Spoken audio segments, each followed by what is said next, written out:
Good morning, students. Today we are going to discuss Terry Eagleton's Marxism and Literary Criticism. Uh, we will be discussing the first two chapters which are prescribed in your syllabus from this book. Before discussing about having a discussion on this book on these two chapters, let us first discuss who was Karl Marx. Well, Karl Marx, he was born in 1818 and he died in 1883. He was a German philosopher, and Karl Marx with Friedrich Engels, a German social scientist, both they are the joint founders of what is called Marxism. Well, the two Germans they met in England and formulated a theory which they called communism in their Communist Manifesto in 1848. The basic tenets of Marxism can be summarized as follows in the words of Marx himself.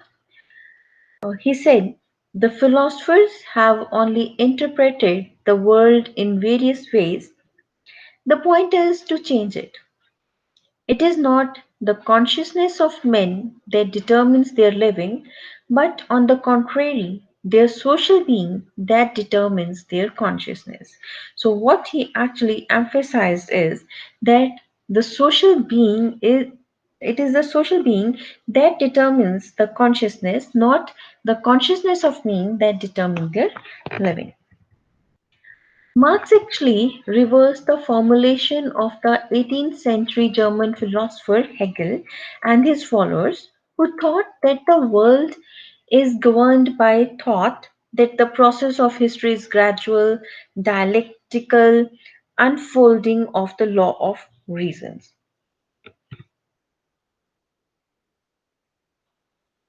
and that material existence is the expression of non-material spiritual essence. According to Marx, all mental or ideal systems are the products of social and economic existence. So Marxism is a materialistic philosophy that tries to explain our living terms of concrete and observable facts, and not in terms of an idealistic philosophy that assumes the existence of a world beyond the physical world around us. So Marx believed that only the material interests of the dominant social class determine our existence, be it the legal, economic, or cultural order of patriarchal phase of human history. So Marxism views history as a class struggle and progress as a process of the struggle for power among different social classes. Well, in traditional Marxist thinking, Marx and Engels viewed morality, religion, and philosophy as phantoms formed in the brains of men, and everything is determined by the nature of the economic space. This is known as economic determinants. Now, coming to Terry Eagleton.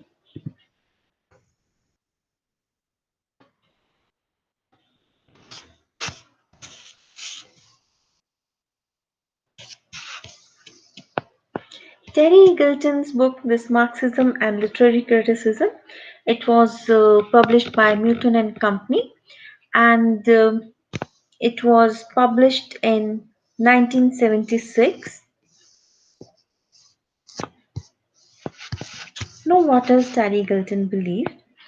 He believed that Marxist criticism analyzes literature in terms of historical conditions which produced it, and it needs to be aware of its historical conditions.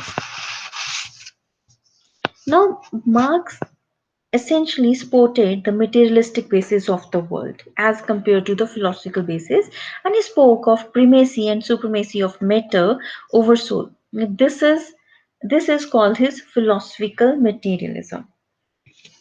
And He also held the view that in nature everything is in constant flux and motion, and there is going on a continuous and dialectical clash between contradictory forces like body and soul, heart and head, war and peace, etc. And this is called dialectical materialism by Marx, which is based on Hegel's philosophy of thesis, antithesis, and synthesis. That is, first an idea is put forward, which is a thesis, and the clash comes, that is antithesis, and from this put forward, and from this constant clash, synthesis comes out. And this process of thesis, antithesis, and synthesis continues, giving birth to new thesis. Apart from this, Marx's concept of history is not a story of the rise and fall of the kings and queens, administrators, etc., but to all the periods of historical development from primitivism to agricultural society, feudal society, and capitalism. The whole history has been a process of relationship between two classes, that is, the rich and the poor, haves and have-nots, which are called bourgeois and proletariat, respectively, by Marx. So there has been a constant exploitation of the poor by rich, but there will be a hold of the proletariat over bourgeois, and they will bring a revolution that will result into establishment of a classless society called communism, in which everyone will work according to his capacity and get according to his necessity.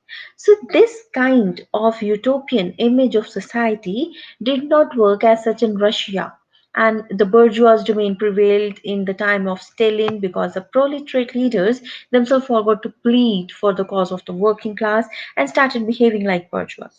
But still, Marx's views about the establishment of a classless society based on the ideas of liberty, equality, and fraternity have been the ideals of Marxist writers and critics. Uh, right, related with it is the Marx theory of base and superstructure.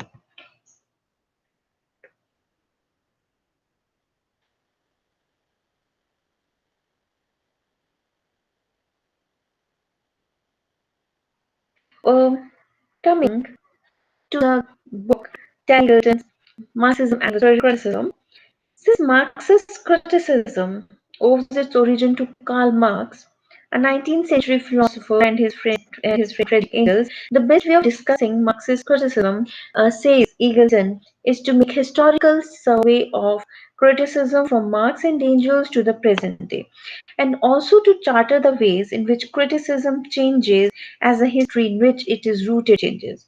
So, in fact, Marxism has been changed a lot from the time of Marx to the present day. So, Terry Eagleton, in this book, Marxism and Literary Criticism, treats four central topics of Marxist criticism, and these are literature and history, form and content, the author and commitment, and the author as producer. Thus, he takes up Marxism as an academic subject but also believes that Marxism is a scientific theory of human societies and of the practice of Marxism transforming them, and Marxism has to deliver the story of the struggle of men and women to free themselves from certain forms of exploitations and oppressions. So what he discusses that the central role of Marxist criticism is to bring transformation of human societies. In Eagleton's view, Marxist criticism is a part of the large body of the theoretical analysis which tries to understand ideologies, that is, ideas, values, and feelings by which men experience their societies at various times. So, many of these ideas, values, and feelings are available to us only in literature. And this is the relationship between Marxism and literature. Hence, there is a need of Marxist literary interpretation. So, in your syllabus, what we are concerned with is with the first two part of this book, that is literature and history and form and content. So, first we will discuss literature and history. Now, what does Eagleton say about literature and history? Eagleton remarks that though Karl Marx and Friedrich Engels are better known for their political and economic writings and contribution than for their literary writings, yet this does not mean that they regarded literature as insignificant. Rather, Marx himself wrote lyric poetry, I have quote, Marx, lyric poetry, a fragment of verse drama, and an unfinished comic novel which was much influenced by Lawrence Stern. So many unpublished manuscripts on art and religion, a full length study of Balzac, and a treatise on aesthetics was also written by him. So Marx had a great love for art and literature, and he was well acquainted with literature from the times of Sophocles to the Spanish novel, from Lucretius to English fiction. So he had a keen interest in theatre and was very sensitive to the questions of literary styles and forms. But what he argued for the freedom of aesthetic expression, his authentic concepts, they dominated even his most critical categories of economics. But Marx and Engels did not aim at formulating any theory. Rather, their comments on art and literature, they are scattered and fragmentary. So this lack of proper um aesthetic theory of Marx has given Marxist criticism much scope to develop, and it remains merely a restatement of their comments. So one reductionist form of Marxist criticism has been to study the sociology of literature, that is, the means of literary production, distribution, and exchange in a particular society, the source of publication of the books, and an analysis of the sociological relevance of literary text. So the illustrative books in this field are Raymond Williams' The Long Revolution, Bradbury, The Social Context of English Literature, and many others. Sorry. So, though this kind of interpretation has also formed a part of Marxist criticism as a whole, but Eagletons call it neither particularly Marxist nor particularly criticism. Rather, it is a tame and degutted version of Marxist criticism. So Eagleton here makes it clear that Marxist criticism is not merely a sociology of literature dealing with the publication of novel and the working class. The aim of Marxist criticism is to explain the literary work more fully by giving a sensitive attention to its form, styles, and meanings, and grasping these means of understanding styles and meaning as the product of a particular society. So, thus, the study of relationship between historical condition and the work of art is the basic postulates of Marxist criticism. But this does not mean, right, that historical analysis of literature started only with Marx. Rather, many thinkers before Marx also tried to understand literary works in terms of the history which produced them. So, one such thinker has been the German idealist philosopher G.F. Hegel, who had a profound influence on Marx's aesthetic thought. So, here Eagleton remarks that originality of Marx's criticism then lies not in its historical approach to literature but in its revolutionary understanding of history itself. Eagleton takes up the postulates of Marx theories for discussion and their significance in literary criticism. So here, Eagleton argues that the idea of revolutionary understanding of history as given by Marx and Engels in the book The German Ideology Another book written by Marx and Engels, The German Ideology. It was published in between 1845 to 46.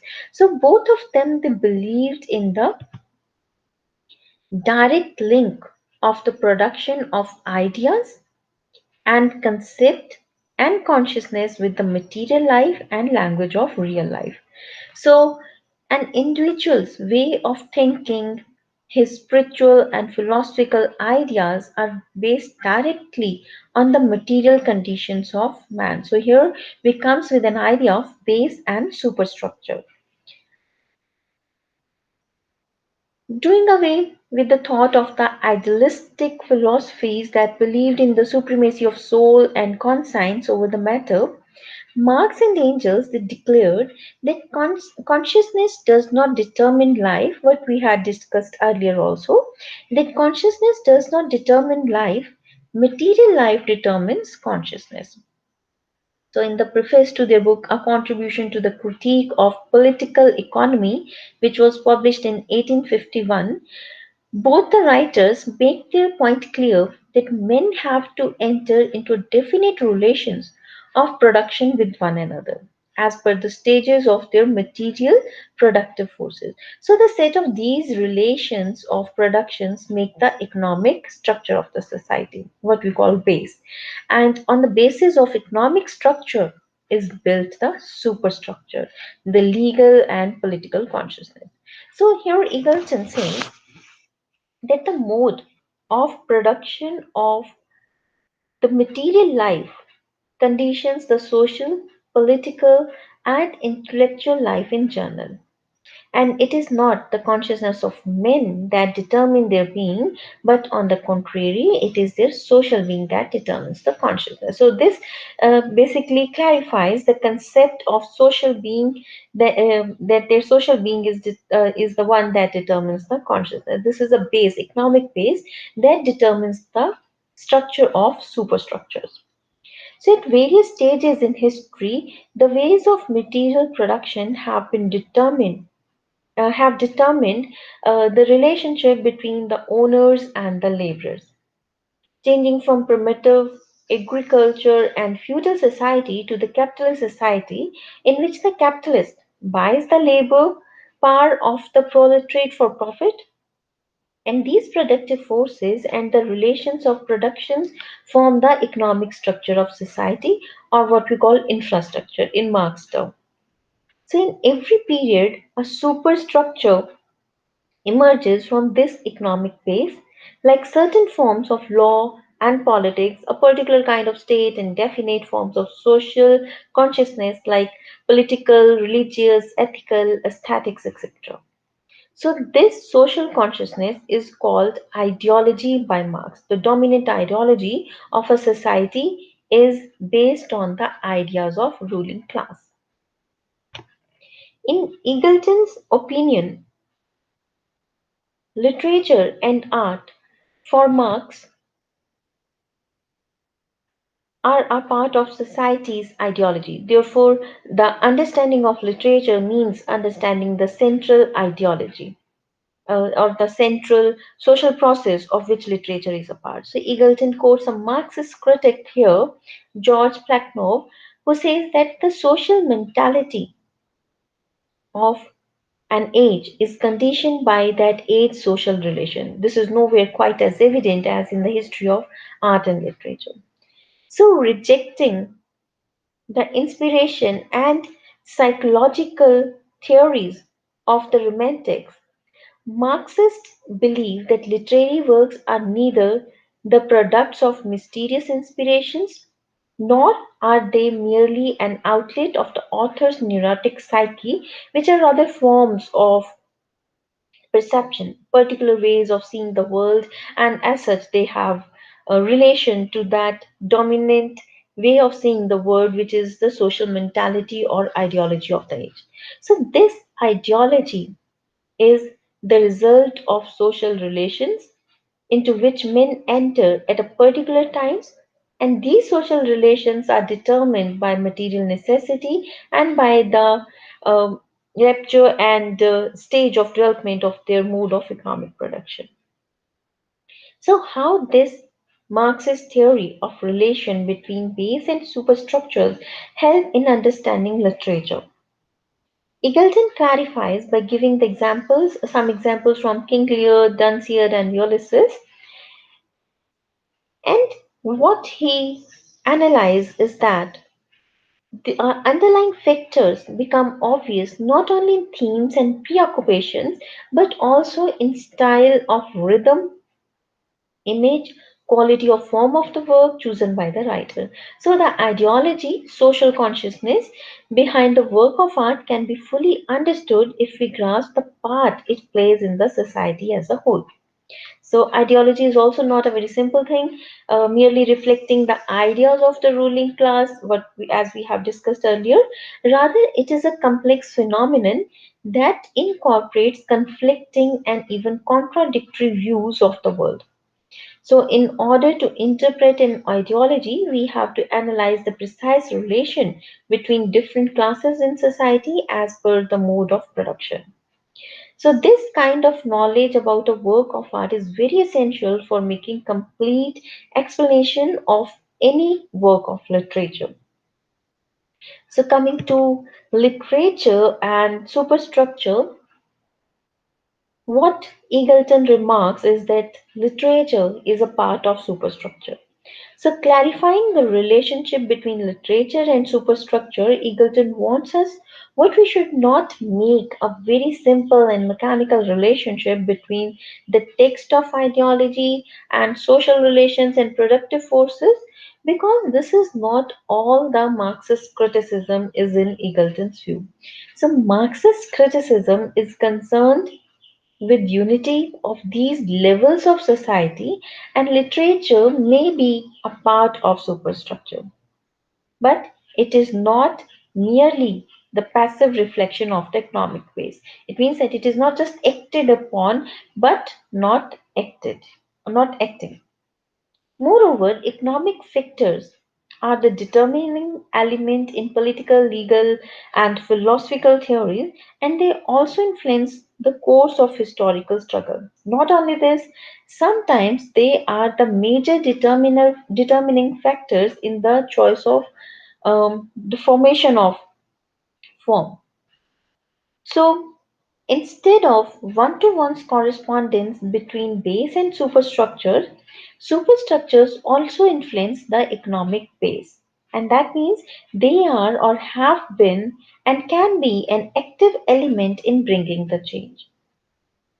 Well, a study of history of a particular period reveals that whereas normally the good productive forces produce better literature, sometimes there is also an unequal relationship of development of material production or artistic production. So here he gives example of the Greek literature, and Eagleton remarks that the production of great literature is not always possible in an underdeveloped society. Hence, Eagleton basically makes it clear that we enjoy topical literary products because of the universal and artistic forms employed by the artist.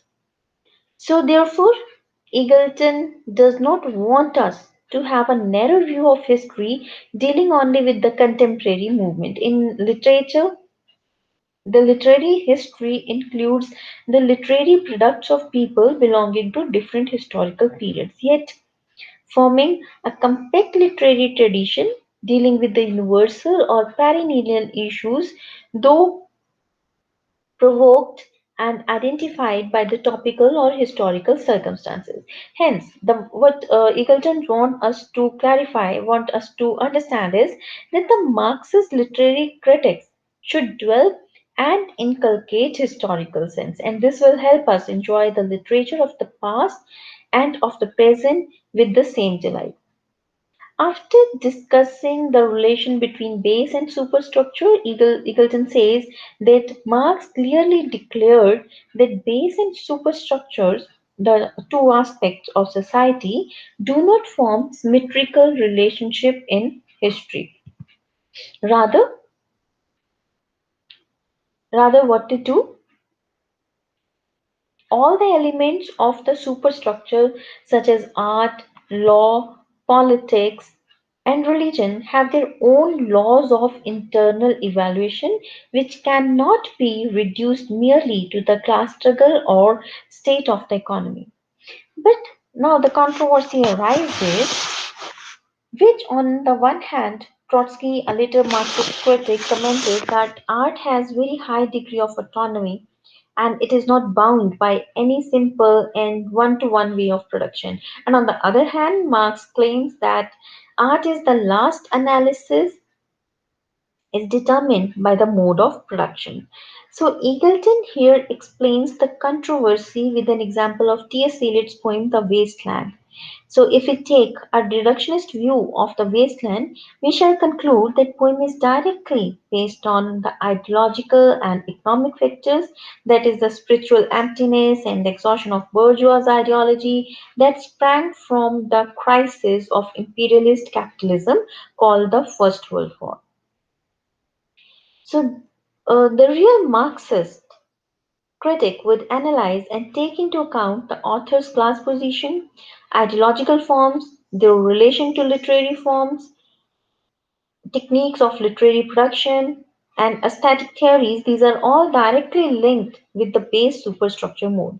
So instead of merely studying the poem as a product of topical economic crisis, we should interpret it in universal terms and understand it as a part of an unchanging human conditions that make a work of art.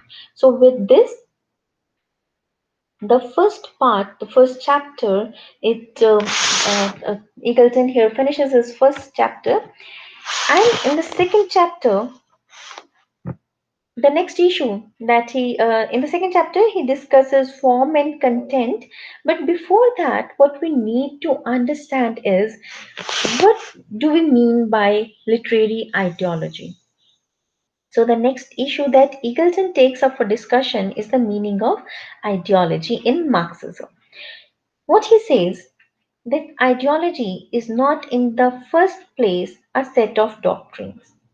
It signifies the way men live out their roles in class and society, the values, ideas, and images which tie them to their social functions and so prevent them from a true knowledge of society as a whole. So every work of art is a product of ideological conception of the work, and no work of art is completely devoid of ideological content. But this relationship between art and ideology is very complex. So Eagleton remarks that another subtle and yet incomplete account of this relationship is between literature and ideology as offered by French Marxist theorist Louis Althusser in his book Lenin and Philosophy, which was published in 1971. So, what he argues? He argues that art cannot be reduced to ideology since it has particular relationship to it. Ideology as well as art are not based on the real and scientific knowledge and perception of reality. Both deal with the imaginary ways in which men experience the real world. Now, though literature is influenced by ideology, yet the literary artists they manage to keep a distance from the imaginary knowledge of ideology by giving ideology a determinate form, shape, and structure, and thus knowledge conveyed by art moves us toward that full understanding of knowledge, which is scientific knowledge. So, the ordinary knowledge is called illusion, as said by Perry Mackray in his book Pour on the Or della Production Literature, which was published in 1966. So, art, by giving a fictional shape, structure, and form to the ideological illusion, takes us away from that. Though Eagleton finds the theories of Althusser and Mackray ambiguous and obscure, yet their comments certainly help us to understand a complex relationship between ideology and literature. So, coming to the second chapter of the book, Eagleton here takes up the relationship between aesthetic form and Marxian concept, and he discusses the subject from various angles and also studies the views of different Marxist critics towards this relationship. So, the first section that we will be dealing is history and form. Eagleton states that generally Marxist criticism is thought to be away from any concern with the form of literary work, and it decrees formless criticism for its technical properties, which robs literature of historical significance, and it reduces it to an aesthetic theme, which inspires or inspiring fictor, either social or economic content. So, though Marx himself held the opinion that literature should reveal a unity of form and content, but he never approved of the excessive emphasis on formalistic writing because, in his own opinion, sheer stylistic kind of exercise perverted content and made literary form much vulgar. He also visualized how content is determined by form, and he even commented that form is of no value unless it is the form of its content. So thus Marx spoke for the unity of form and content following the Hegelian tradition. He stated in his philosophy of art that every definite content determines a form suitable to it. So what Eagleton here clarifies that Marx did not adopt Hegel's antithesis because Hegel's aesthetics was much simplified. Marx, though he agrees with Hegel on various issues, yet he shares with him the belief that the form is not the choice of an individual artist, rather, forms are historically determined by the kind of content they have to embody, and they are changed, transformed, broken down, revolutionized as the content itself changes. So this means that content for Marx hold a primary position to form because it changes society's mode of production. That is, content determines the form of superstructure. Though form and content, now an important thing that though form and content are inseparable in practice, they are distinct theoretically, and there are varying relationship between the two as seen by various Marxist critics and which are much more complicated. So here Eagleton discusses two critics, that is Ralph Fox. He in Fox in his book The Novel and People, which was published in 1930, he emphasizes the dialectical conception of the form content relationship, that is, content determining the form. Now, this kind of notion regarding the form content relationship is based on the Russian formalistic concept that emphasizes form over content, and the vulgar Marxism that totally ignores the importance of artistic form. Whereas the second critic, Marxist critic, Christopher Caldwell, in his book Studies in the Dying Culture, which was published in 1938, he holds the later position, not understanding sufficiently dialectical understanding of the relationship at issue. He holds the crude Marxist opinion that art organizes the chaos of reality. So Frederick Jameson, on the other hand, he speaks of the inner logic of content and says that social or literary forms are transformative products of the content. So, through these writers, Eagleton informs us that Marxist critics of the 1930s hold the later opinion and study literary works for their ideological content and relate this directly to the class struggle of the economy. But a Hungarian Marxist critic George Lucas, in his essay, The Evolution in Modern Drama, remarks that true element in literature is the form, thus emphasizing the true bearers of ideology in art are the literary forms and the literary forms are ideological. So now coming to Form and ideology. Literary form is ideological. Now, this is the next issue that Eagleton takes up for discussion is the meaning of this statement literary form is ideological.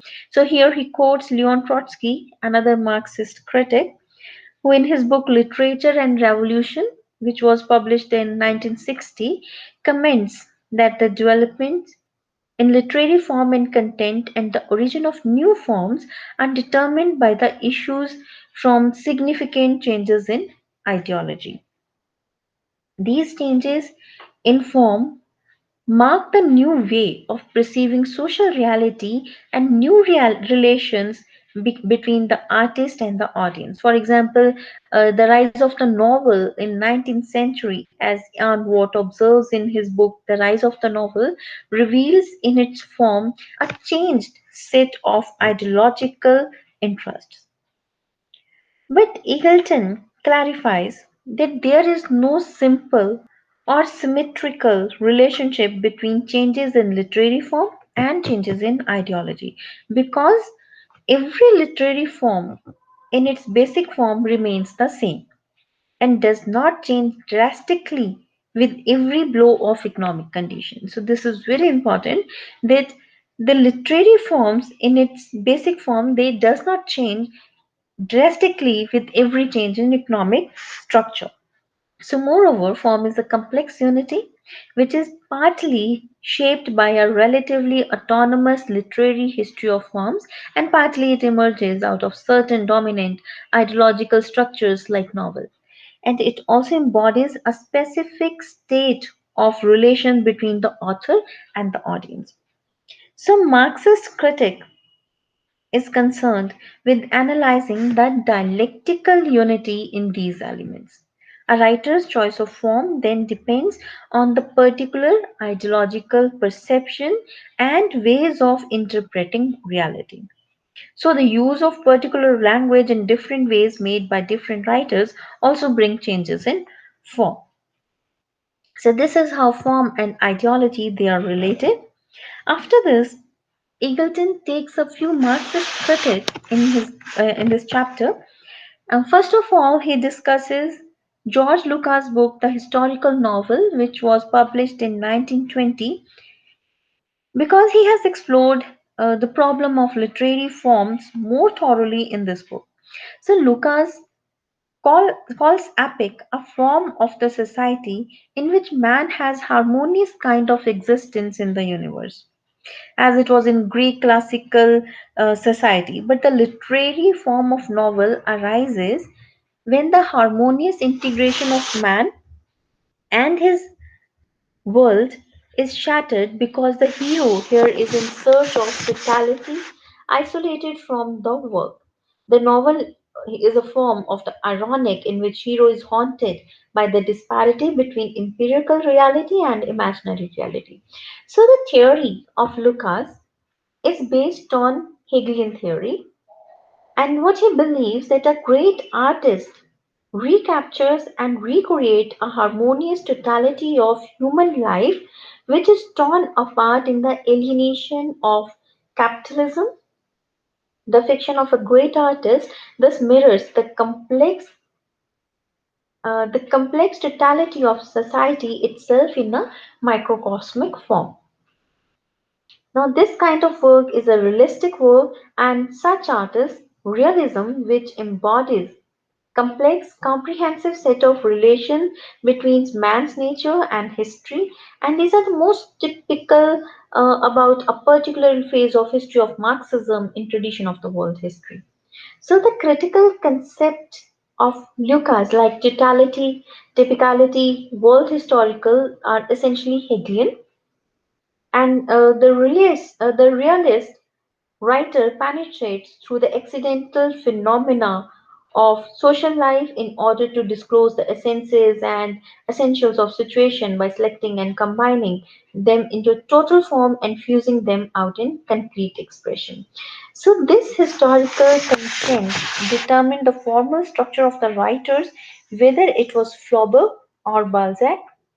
So here Lukacs believe that if realism is deprived of the historical conditions, it either declines into naturalism or formalism. So, giving historical reasons for the emergence of yonder historical novel, Lucas attributes them to the failure of European Revolution of 1848, in which the proletariat they were defeated by bourgeois power had a heroic period, and proletariats they were defeated and bourgeois power had a heroic period. Class struggle froze, but the art, instead of becoming a realistic, distorted into nationalism, as in the work of Zola, we have merely photographic representation of reality. So, what he believes that formalism, which is another distortion of realism, reacts to this kind of situation, but it is another extreme when historical meaning is lost. So, such kinds of forms are represented in the works of Kafka, Joyce, Beckett, and Camus. And here the man is stripped of his history. So, coming to the second critic, Goldman, another Marxist critic of New Classical School, Lucien Goldman, a Romanian critic, he is the chief disciple of George Lukacs. So Goldman's concern is to examine um, the structure of literary text for the degree to which it embodies the structure of thought, that is, the world vision of the social class or a group to which writers belong. So, the validity and greatness of a text is determined by the close, coherent, and complete articulation of the world vision of the social class.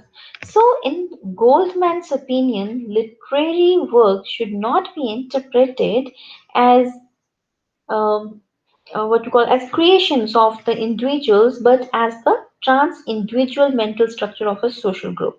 That is the structure of ideas, values, and aspirations of the group. So the great writers they transpose into art the world visions of the group or class. Goldman named this critical method as genetic structuralism. So he's more interested in the display of structures of the categories than in content. But Eagleton finds this concept of social consciousness of Goldman full of flaws. First of all, since it is a Hegelian concept and the structure is concerned directly with the expression of social class, literary work then becomes mainly the direct expression of this consciousness. So his whole model is very reductionist and too symmetrical and declines into an essentially mechanistic version of the base superstructure relationship. So here Eagleton takes up the concept of another Marxist critic, Pierre Macherey, for discussion, whereas both Lucas and Goldman, following Hegelian traditions, consider the literary work a unified and constructed totality, rather a natural organism. Where McCrae rejects this position, what he believes is that work is tied to ideology not so much by what it says, rather as by what it does not say. So he believes that the presence of ideology can be felt better in the unsaid things and in the gaps and absence, and the critic's function is to explore this absence. Because a writer is not free to say the things in the text, but still he implies them, and these implications form a real meaning of the text. Hence, it leads to various interpretations of work of art. So thus, whereas, if we conclude, so whereas Marxist critics like Goldman find central base in the work, McRae finds it decentered, having no central essence, and where there is a continuous conflict and disparity of meaning, McRae uses the term like scattered, dispersed, diverse, and irregular to express his sense of literary work. So, um, a literary work, thus for McCrae, is incomplete since the ideology is not stated uh, always clearly which is the function of the critic to point out. So the ambiguity that the writer intentionally creates demands um, the decentralization of the work of art by the critic. So there are conflicts in meaning as well as in the form, but Macherey pays more attention to the conflicts in meaning. Thus, we say that the dialectical relationship between form and Marxist content has seen by various classical and new Marxists in different ways. So there are major schools of Marxist criticism. The first consist of the second generation of Marxists, notably Lebrel, Mehring, Karl Katsy, Gavno, who assumed the intellectual leadership in the communist movement in the period immediately after the death of Marx and Engels, prior to the ascendancy of Lenin and Trotsky. And uh,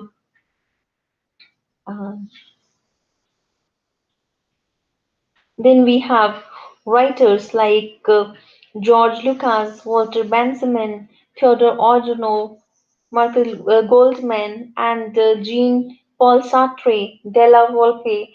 They have offered a major treatise on the contribution Marxism has to make to the study of literature. So, if we conclude Eagleton's view on literary production, regarding literary production, Eagleton proposes a system of concepts which should be translated into the terms appropriate to literature. So, Althusser contends that any social practice is to be understood as a process of transformation of determinate raw material into a determinate product through the use of determinate means of production within the context of determinate social relations of production. He thus argues that literary practice is to be understood as a process of production, effecting a transformation of the raw material by number one, the literary traditions, genres, conventions constituted by the available aesthetic ideology, and number two, the discourses, values, beliefs which constitute the dominant forms of general ideology. So, this process of transformation is enacted with the instruments of literary production furnished by the uh, techniques and devices available to the writer within the given region of aesthetic ideology. So, this whole process of transformation operates within the context of particular literary modes of production, by which Eagleton means the variety of the different social forms in which production, exchange and reading of literature have been organized and carried out, from patronage system of various sorts to the contemporary organization of literary production on the market basis. So, if we conclude this talk, we may have these following points. All art springs from an ideological conception of the world. There is no work of art entirely devoid of ideological content, says Plekhanov. But Ernest Fisher argues that art always transcends the ideological limits of its time. So, art gives us insight into the realities which ideology hides from our view. So, how literature and ideology are separated? It is by giving ideology a determinate form, fictional form, that art is able to distance itself from ideology. This is what Macherey said. So, with this we conclude our second chapter and our discussion on Marxism and literary criticism. Thank you.